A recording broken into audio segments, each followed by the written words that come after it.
Halo moviegoers, selamat datang di channel More Review. Apa kabar semuanya? Gimana? Dipingit sama COVID-19 ya? Udah mulai stres kah? Udah mulai gila kah? Duit habis kan? Pasti udah beberapa bulan ini. Pasti duit mulai menipis-menipis. Mau kerja nggak bisa, mau ke mall nggak bisa, mau ke bioskop nggak bisa gitu. Yang bisa dilakukan palingan cuma main game, ya kerja dari rumah, masak-masak, jual-jualan online. Tapi untuk ngilangin penat sih, kalau gue pribadi biasa sih nonton film. Gue sebagai host dari channel More Review itu pengen merekomendasikan film-film yang menurut gue keren, dari film animasi, dari film panjang, dari film serial. Kalau menurut kita atau menurut gue worth it untuk di review. Nah, kali ini gue pengen merekomendasikan salah satu film serial, dan mudah-mudahan rekomendasi gue ini bisa mengobati sedikit kebosanan kalian, karena film ini keren banget. Namanya Servant.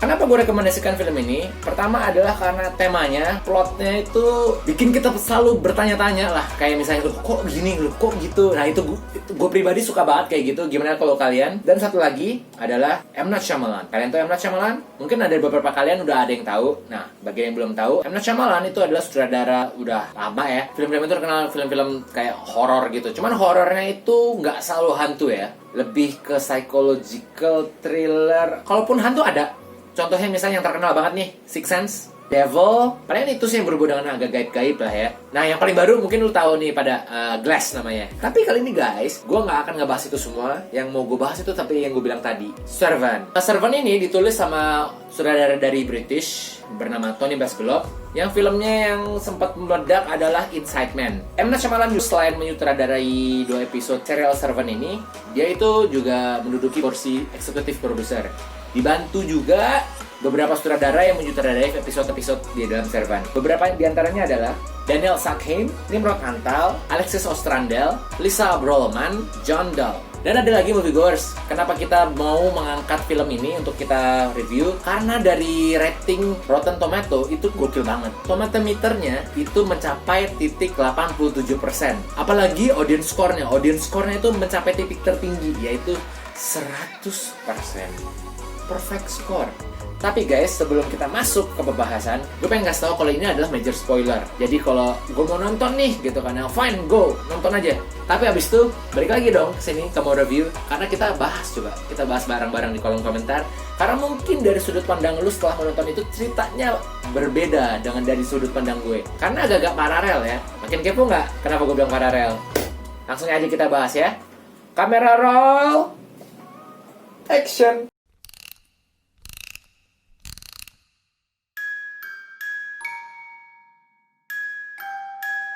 Episode 1, Reborn, disutradarai oleh M. Night Shyamalan. Di episode pembuka ini, diawali dengan kedatangannya Liam Grayson yang diperankan oleh Neil Tiger Free. Dia memainkan peran ini sangat keren banget. Anyway, perempuan pemalu ini datang ke kediaman Sean Turner yang diperankan oleh Toby Kebbell dan Dorothy Turner yang diperankan oleh Lauren Ambrose untuk mengasuh bayi Jericho. Di episode 1 ini lebih mengenalkan tokoh masing-masing ya. Kayak misalnya contohnya Sean Turner itu tuh bekerja sebagai chef consultant. Habis itu Dorothy Turner itu bekerja sebagai reporter TV yang udah terkenal banget. Dan ada satu lagi nih, satu karakter yang diperankan oleh Rupert Grint. Mungkin kalian udah tahu, dia itu adalah pemeran Ron Weasley di cerita Harry Potter. Cuman kali ini dia memerankan karakter sebagai adiknya Dorothy Turner yang bernama Julian. Dari awal kedatangan Liam, si Sean tuh udah bisa ngelihat kayak karakternya si Liam ini pendiam, pemalu, kalau ditanya jawab seperlunya gitu kan. Terus religius karena nanti akan ada adegan di mana si Sean itu ngelihat Liam lagi berdoa. Sedangkan kalau si Dorothy itu senang banget sama si Liam. Dia itu kayak protektif banget dan dia selalu membela si Liam kalau lagi dikritik atau Sean lagi mengkritik tentang si Liam. Kita masuk ke intinya nih. Si Liam itu di-hire sama mereka untuk mengasuh bayi mereka, bayi Jericho. Twistnya adalah bayi Jericho ini itu bukan bayi, tapi boneka. Yes guys, boneka. Lihat tuh. Gue sih bakal ketakutan banget kalau misalnya bentukan-bentukan kayak gini disuruh ngerawat lagi. Nah, walaupun boneka, tapi si Dorothy ini tuh kayak masih menganggap bayi hidup. Kenapa?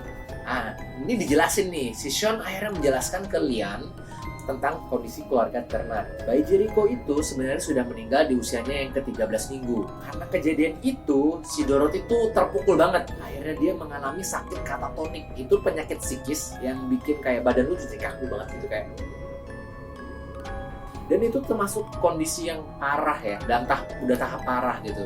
Nah, karena ada kejadian itu, salah satu terapis kenalan dari keluarga Turner itu menyuruh Sean untuk menggantikan bayi Jericho itu dengan boneka yang disebut reborn doll untuk meredam sakit katatoniknya si Dorothy. Yang menurut gue, saran dari terapis itu berhasil ya.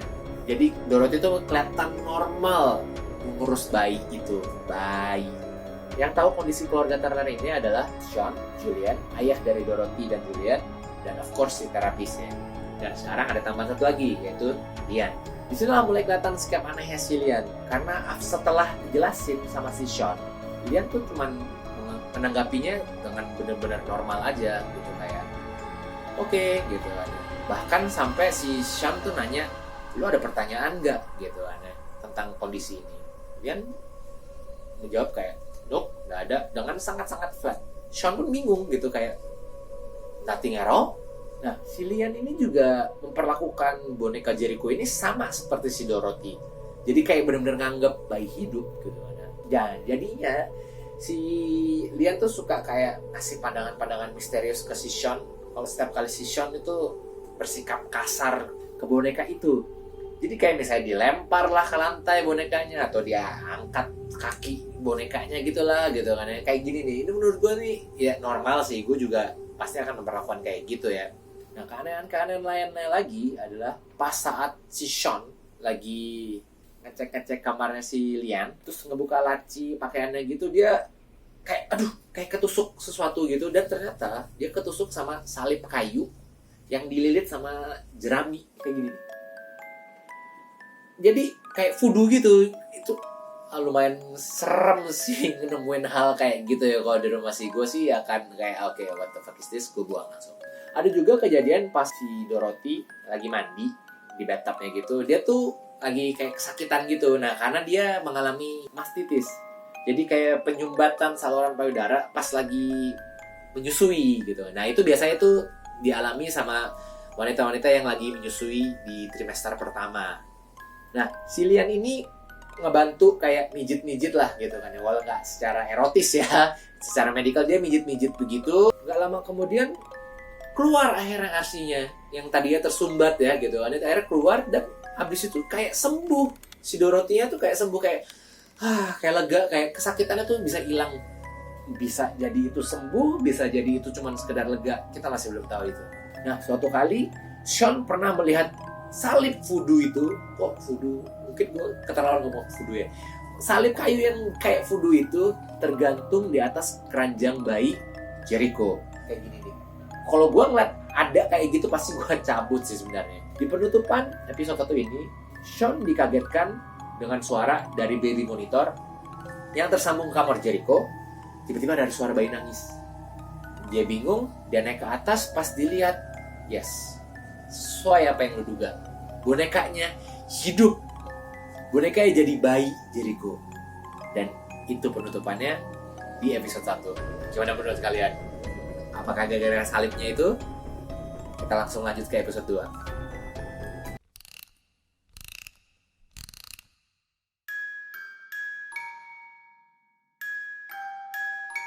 Episode 2, Wood, disutradarai oleh Daniel Sakhim. Dimulai dengan Dorothy terserang katatonik lagi. Katatoniknya kambuh di dalam taksi. Dia cuma diem aja di dalam taksi, pas mau pulang nggak turun-turun. Sini ditunjukin bahwa Dorothy itu masih sakit. Di lain sisi, Sean tuh langsung curiga ya karena perubahannya boneka Jericho jadi bayi hidup. Dia langsung mikir kayak, oke, ini kayaknya bayi culikan deh. Dan yang culik tuh kayaknya si Lian deh. Terus dia nanya ke Lian, itu bayi siapa? Lu nuker bayi kah? Lu bawa bayi kah? Si Lian juga menanggapinya cuman kayak, lu ngomong apa sih? Itu bayi lu, Sean. Normal gitu, kayak nggak ada apa-apa. Sean pun kayak panik, freak banget nih. Si Sean tuh khawatir banget sebenarnya, panik dengan nanti reaksinya si Dorothy pas lagi ngeliat boneka Jericho yang berubah itu menjadi bayi gitu.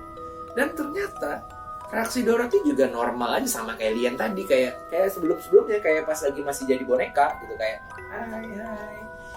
Ngelihat reaksi dari Dorothy dan si Lian, Sean tuh udah stres banget kayak ya ini apa ini, kayak of course lah ya, gimana ya ngeliat kayak gitu, pasti aneh banget kan, sampai mungkin dia mikir kayak apa gue yang gila ya gitu.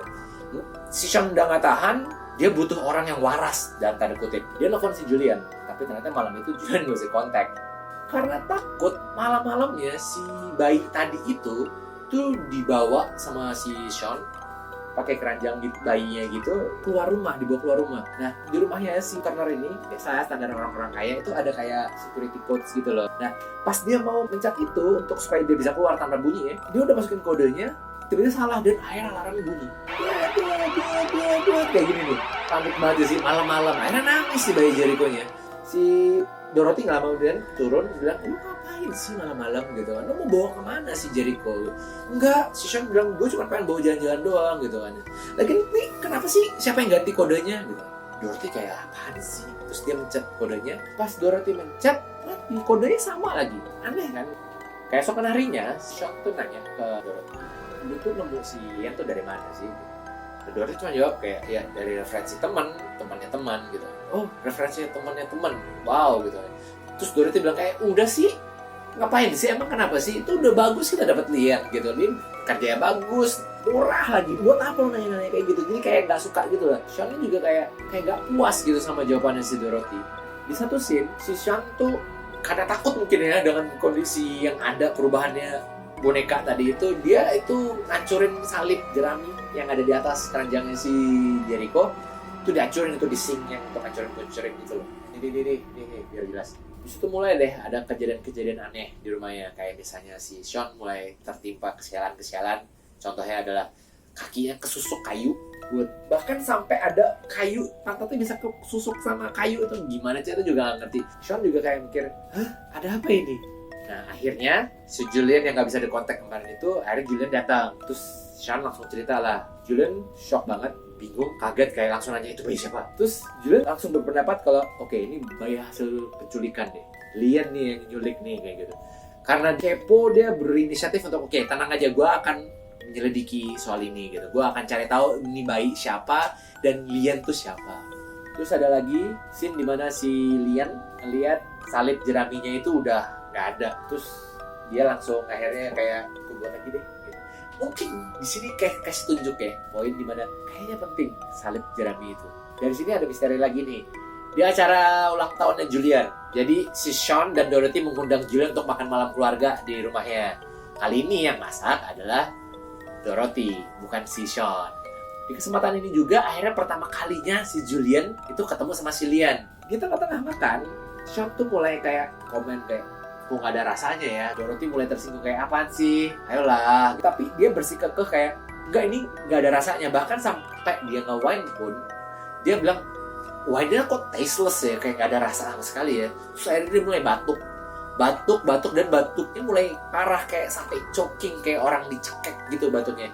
Terus si Dorothy bilang, oke, lu, ini orang-orang lagi pada makan, lu kayak gitu, lu undur diri bentar deh, lu ke toilet kan. Ada si Sean lari ke WC, pas lagi batuk-batuk gitu, dia kayak ngerogoh-rogoh tenggorokannya gitu. Terus dari tenggorokannya dia ngeluarin kayak serpihan kayu, itu lumayan gede kayunya. Dia kayak, oh god gitu kan, dan dia langsung marah kan, oi Dorothy gitu. Nah pas dia lagi nyamperin Dorothy yang ada di kitchen, dia ngeliat kayak Dorothy kambuh lagi katatoniknya. Dia cuma diam di depan kulkas. Di sini dikasih lihat katatoniknya si Dorothy itu masih sering kambuh kan. Itu aja udah 2 kali kan. Atau mungkin malah jangan-jangan makin parah ya dengan kedatangannya si Lian atau salib jerami itu. Di lain sisi, Lian yang masih ada di ruang makan itu cuma menikmati wine-nya, dan salib jeraminya yang tadi udah dihancurin sama Sean tergantung lagi di balik.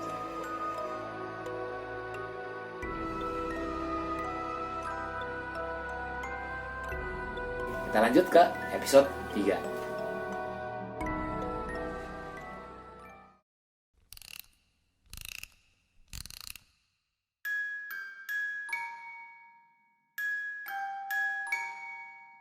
Episode 3, Il, disutradarai oleh Daniel Sakhim. Dibuka dengan pertemuan Sean tengah malam dengan Julian dan Roscoe, yaitu private investigator yang di-hire oleh Julian untuk menyelidiki latar belakang Lian. Mereka berdua, Julian dan Roscoe ini, berniat untuk pergi ke kampung halamannya si Lian yang di Wisconsin itu. Nah, untuk itu mereka perlu fotonya si Lian. Nah, si Sean ingat nih, oh ada nih fotonya si Lian di resumenya dia yang waktu itu udah pernah lihat gitu. Oke, dia pas lagi ngecek ternyata resumenya udah gak ada. I don't know, hilang kah, diambil lagi kah, nggak ada yang tahu.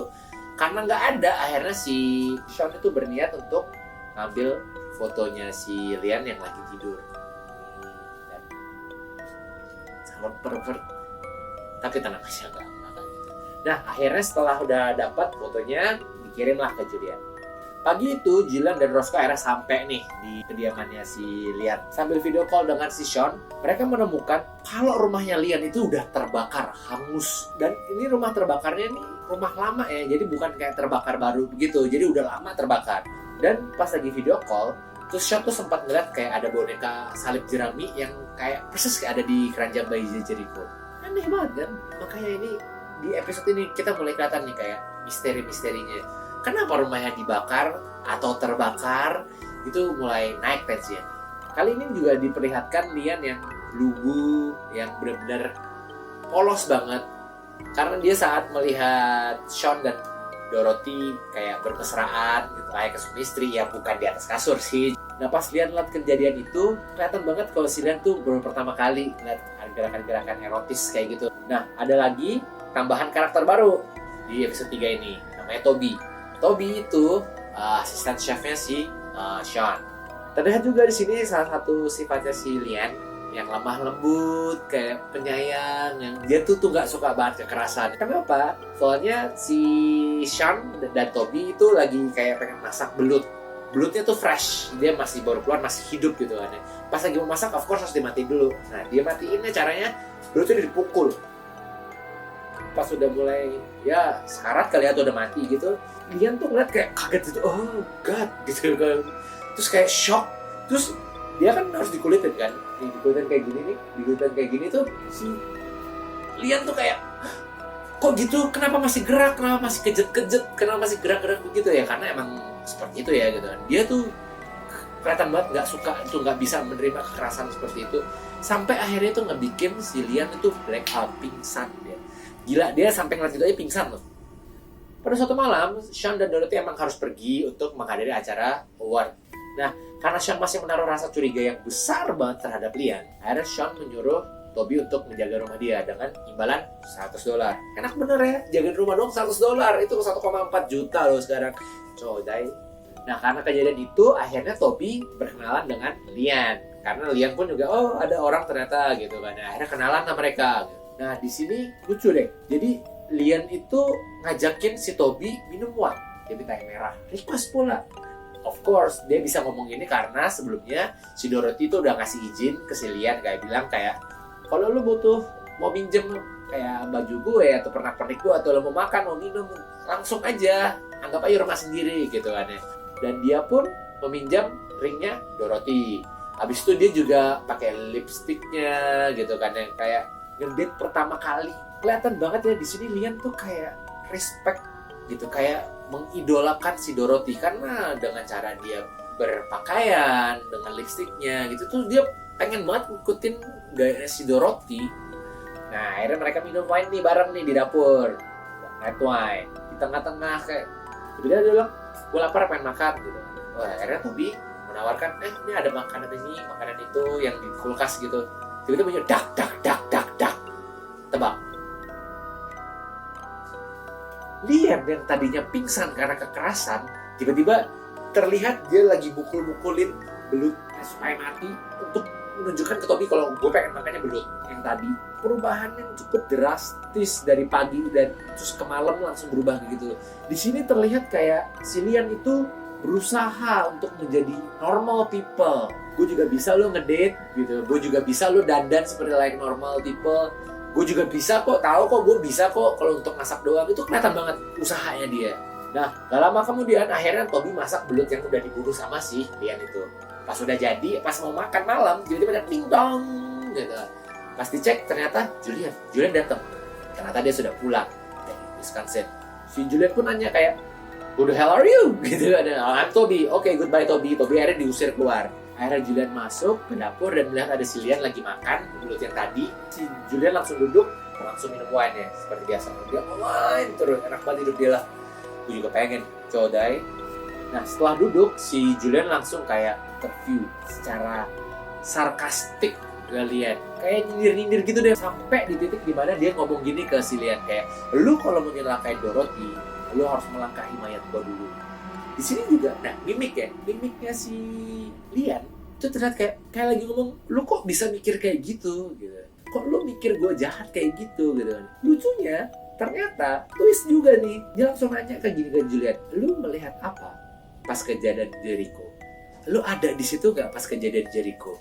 Gokil. Julian yang mendengar itu, dia panik. Dia langsung berdiri, terus akhirnya kayak gelisah lah, kayak panik gitu. Tapi disamperin lagi sama si Lian. Terus dia kayak memperagakan seperti Dorothy lagi mesra-mesraan sama si Sean. Dia mulai meluk Julian. Terus, sorry, itunya diraba-raba sama si Lian. Ingat, gue ngomong kayak gini karena ada poinnya. Ingat. Terus sambil dia dibisikin, udah gak apa-apa gitu. Kita pun gak ngerti itu maksudnya udah gak apa-apa tuh kenapa. Si Julian kayak ngerasa, aduh gimana ya, tadi harusnya gue yang nyerang si Lian, kenapa jadi gue yang diserang ya? Gue bingung banget nih. Saved by the bell. Sean dan Dorothy akhirnya pulang. Dan Dorothy pun kaget, ada Julian. Dia gue tadi mampir karena gue lagi lewat sini gitu kan.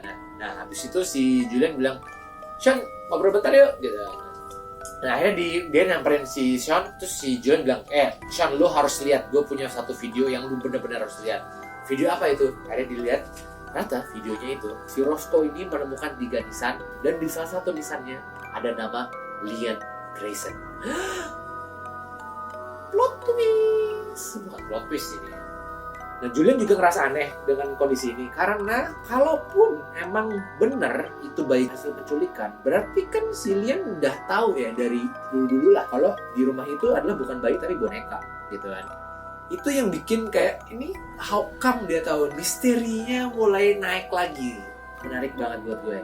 Gimana guys? Makin seru kan? Lanjut kita ke episode 4.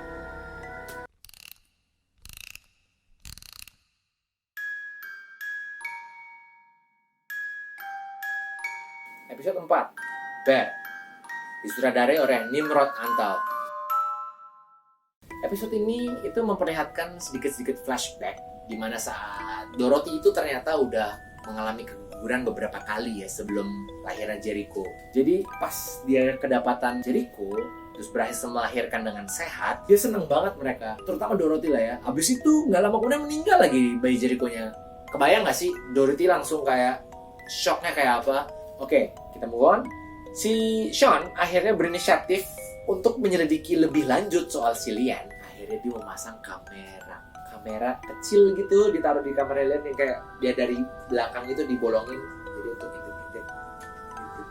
Nah, di lain sisi Dorothy itu pengen banget pamerin si baby Jericho-nya ini ke orang-orang kantor. Terus habis itu dia pengen ngenalin ke Lian soal dunia televisi tempatnya dia bekerja. Tapi dengan tegas si Sean langsung bilang kayak no. Dia embel-embelin kayak, aduh kan kasihan, belum siap, masih kecil si Jericho. Akhirnya Dorothy bilang, ya udah deh, dia mengurungkan niatnya. Cuman permasalahannya Dorothy ini udah keburu janji kan sama orang kantornya. Mungkin sama orang kantornya dia masih bisa kasih alasan. Nah, kalian dia udah keburu janji, apalagi pas pagi-paginya terlihat si Lian tuh udah siap, udah rapih, udah dandan, terus bayi Jericho udah ready untuk berangkat. Dan melihat itu si Dorothy udah, aduh gak tega gue juga gak akan tega sih ngeliat gitu. Kayak mukanya tuh kayak anak-anak yang udah mau pergi dari wisata itu lah. Nah Dorothy bilang oke. Enggak. Yang larang lu Sean, lu yang harus ngomong ke Lian. Akhirnya si Sean ya ngomong ke si Lian. Dia bilang oke, lu gak jadi pergi. Jericho pun gak ikut pergi. Si Lian terlihat sangat kecewa, kasihan sih, benar-benar kayak oh no, gila pokoknya, kasihan banget kan. Nah setelah Dorothy pergi, Julian pun datang, akhirnya kasih report. Dia bilang ke Julian kalau, oi, gue udah pasang nih kamera di kamarnya Lian. Julian langsung bilang, oke, you fucking pervert. Julian nanya, ada kejadian apa aja, ada kegiatan apa, dia melakukan apa aja sih Lian. Si Sean bilang kayak, gak ada yang signifikan, si Lian tuh cuman kayak tidur, makan, nonton berita, doa, dan doa. Jadi setelah melihat itu, si Sean tuh berpikir, jangan-jangan Lian ini adalah gadis muda yang hamil muda, tapi dari keluarga miskin, apalagi keluarga yang taat beragama. Akhirnya dia kabur, terus untuk numpang hidup, untuk menghidupi bayinya. Make sense sih, penjelasan Sean menurut gue make sense banget. Julian pun mendengar itu cuman kayak no respon, kayak kayak gini. Ngomong-ngomong, si Sean tuh kan chef ya. Dia itu masih kehilangan indera perasanya. Bayangin, seorang chef nggak punya indera perasa. Dia nggak bisa ngerasain apapun yang dia masak. Jadi setiap kali dia masak, dia tuh harus nyuruh orang untuk nyicipin. Menurut gue itu fatal banget ya. Kasian banget sih. Itu tuh hal yang paling penting dari seorang chef kan. Tapi menurut gue juga ada kemungkinan itu gara-gara salad jerami kah, kayak jadi kayak kena tulah gitu. Ngerti gak sih? Kayak ada boneka jelangkung dipatahin terus nongol jelangkung. Saat lagi istirahat masak, dia ngelihat kayak, oh si Dorothy lagi report, terus si Sean lagi ngeliat, wait, dia ngelihat Lian. Kok bisa ada Lian sama Jericho lagi sama bayinya lagi gitu? Kok ada di situ gitu kan? Nah pas Dorothy pulang, si Sean langsung nanya, lu tahu nggak sih ada Lian sama bawa Jericho loh di tempat lu syuting tadi gitu kan? Si Dorothy pun ternyata nggak tahu gitu kan? Ah nggak kok, gue nggak tahu, gue nggak lihat dia. Nah pas lagi ngomong kayak gitu, nggak lama kemudian si Lian datang dan langsung minta maaf. Sorry, tadi gue lagi bawa jalan-jalan seperti biasa si Jericho, terus gue lagi naik bus, terus gue ngeliat ada kayak ada rame-rame gitu kan ya. Dan ternyata gue ngeliat ada lu Dorothy gitu kan. Akhirnya mampir lah kayak ngeliat kayak gitu. Lu nggak apa-apa gitu kan. Dan Dorothy nggak marah, dia malah bilang thank you udah mau lihat gitu kan ya. Terus malah ayo kita nonton lagi yuk. Karena jadi si Dorothy tuh selalu merekam tiap acara dia lagi nge-report TV gitu. Nah melihat kondisi itu, si Sean cuman kayak oke, here we go again. Nggak dianggap lagi. Sean akhirnya tetap negor si Lian. Oke, Lian, lu kenapa nggak mau dengerin gue sih? Kan gue udah bilang jangan. Kok lu tetap pergi? Si Lian cuma jawab kayak, tapi kan udah janji. Kalau janji ya janji. Di sini juga kelihatan nih karakternya si Lian. Promise is a promise. Aturan yang harus ditaati. Dan juga kelihatannya beberapa kali dia tuh kayak agak-agak OCD gitu loh. Barang-barang tuh dirapiin bener-bener harus nggak boleh mencong-mencong. Nah sembari si Sean lagi menegur si Lian, dia makan cemilan eksperimen si Sean. Kenapa gue bilang eksperimen? Lu bisa bayangin si Sean itu bikin es krim dengan lobster. Ya, udang galah dihancurin, digabungin dari satu, di blender bla bla bla segala macam, kayak gini bentukannya, gue sih enak banget. Nah, si Lian tuh makan itu. Pas lagi makan, si Sean masih nyerocos kayak, lu kenapa? Lu kalau misalnya lu mau bisnis workingan, kalau lu pengen ini berjalan dengan lancar, lu harusnya percaya ke gue kalau gue omongan gue itu untuk yang terbaik untuk si Jericho dan si Dorothy. Guess what? Gak digubris omongannya si Sean. Si Lian malah bilang kayak coklat saus coklat. Dia ngambil saus coklat, kasih di lobsternya. Pas makan kayak oh. Nah, Sean di sini bilang kayak ya juga ya, dengan bahasa chefnya dia kayak karena ada coklat terus jadinya ini jadi enak. Wah, yang menengok ke si Lian bilang thank you ya gitu. Nah, habis itu setelah selesai si Lian mau balik ke kamarnya. Pas mau balik, tiba-tiba si Sean kayak ingat lagi kayak pembicaraan awalnya dengan si Lian. Dia nanya, why us? Kenapa kami? Gitu. Jawabannya si Lian, karena gue tahu gue bakal mencintai keluarga ini. Yang menurut gue itu jadi misteri baru lagi. Dia ngomong, I know. Berarti sebelumnya dia udah at least tahu lah ya. Gitu. Tahu dari mana? I have no idea. Oke, seru kan? Lanjut kita ke episode 5.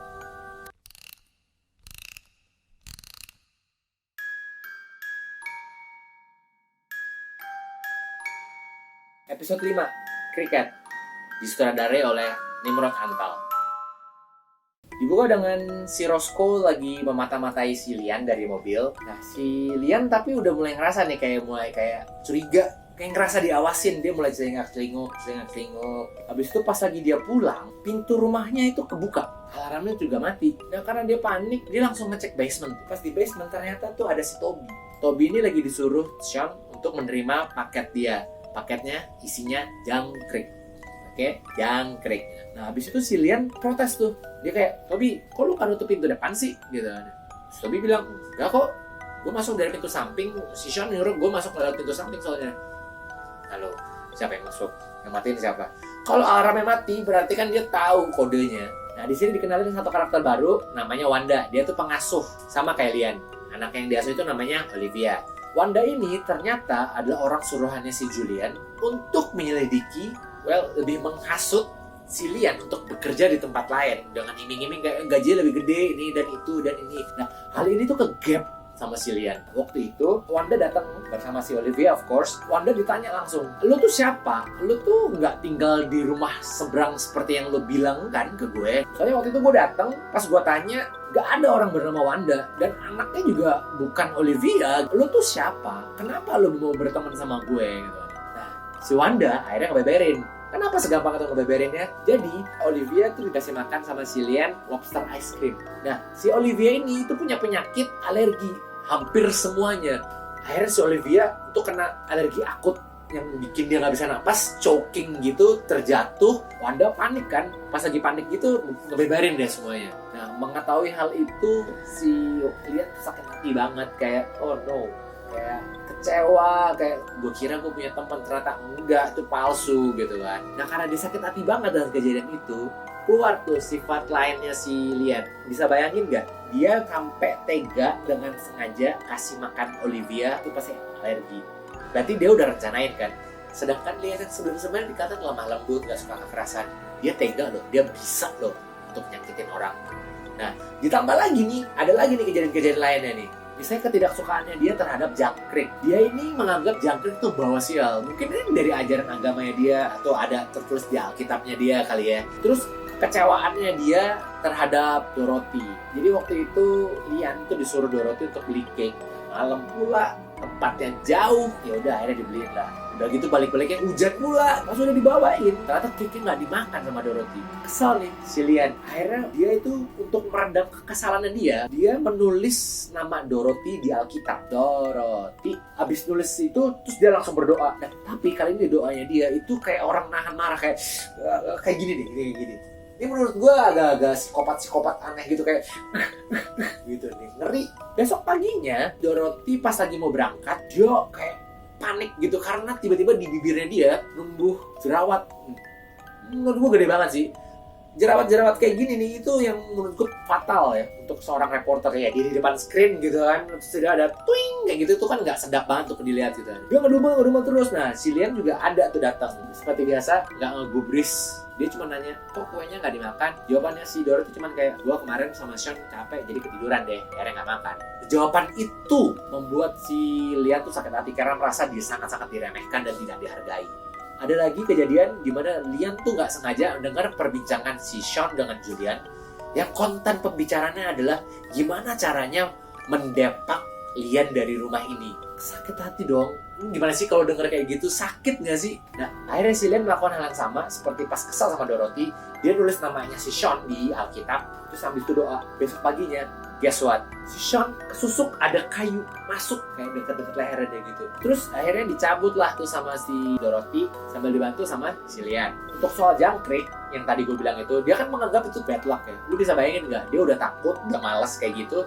Di kamarnya dia, somehow, some way, didatangin jangkrik yang tadi. Mungkin lepas kali ya beberapa ya. Nah ada juga dia nemuin akhirnya sampai deket TV-nya dia tuh ada jangkrik. Tapi karena dia jijik itu sama jangkriknya akhirnya cuma ditutupin gelas doang. Sampai akhirnya jangkrik itu mati gara-gara kehabisan udara. Nah dalam keadaan masih kesel, masih marah, sedih, dia nangis di kamarnya dia. Of course, udah gak tahan. Tiba-tiba ada suara ketukan pintu, ternyata itu Sean. Sean bilang gini, gue butuh bantuan lu. Akhirnya dia ngikut si Sean ke dapur. Dia disuruh Sean untuk mencoba masakan barunya dia. Lu tahu apa itu? Yes, jangkrik. Hal yang paling dia nggak suka. Lu bayangin jangkriknya dimasak dan dia disuruh makan. Lian itu kan baik hati. Dia akhirnya cobain. Pas dicobain, reaksi dia cuma kayak lengket rasanya. Si Sean ambil baru kayak ditambahin sama mentega gitu. Terus disuruh cobain lagi. Bayangin, 2 kali disuruh nyoba hal yang paling dia tidak suka. Gila kan? Lihat reaksi dari Lian, Sean seneng banget. Sampai dia nyebutin, I cannot do this without you. Gue gak bisa melakukan ini tanpa lu. Mendengar itu, si Lian tuh langsung ekspresi mukanya kayak pengen nangis. Kayak entah menangis karena dia terharu atau ngerasa menyesal sudah mencurigai ini itu atau gimana lah, atau menjahati gitu kan. Itu kelihatan banget dia kayak mau nangis lah gitu kan. Akhirnya Lian balik ke kamarnya dia boleh mencambuk-cambuk diri dia sendiri. Sepertinya itu adalah ajaran dari agamanya dia untuk penebusan dosa. Saat dia melakukan penebusan dosa itu, jangkrik yang tadinya mati, yang gara-gara ditutupin gelas itu, hidup lagi. Gila guys, ada apa nih guys? Ada apa? Berarti itu semuanya yang bisa gue simpulkan sampai saat ini adalah everything tuh pinpointnya adalah di Lian ya. Suasana hati Lian kah? Apa gimana? Menurut kalian gimana?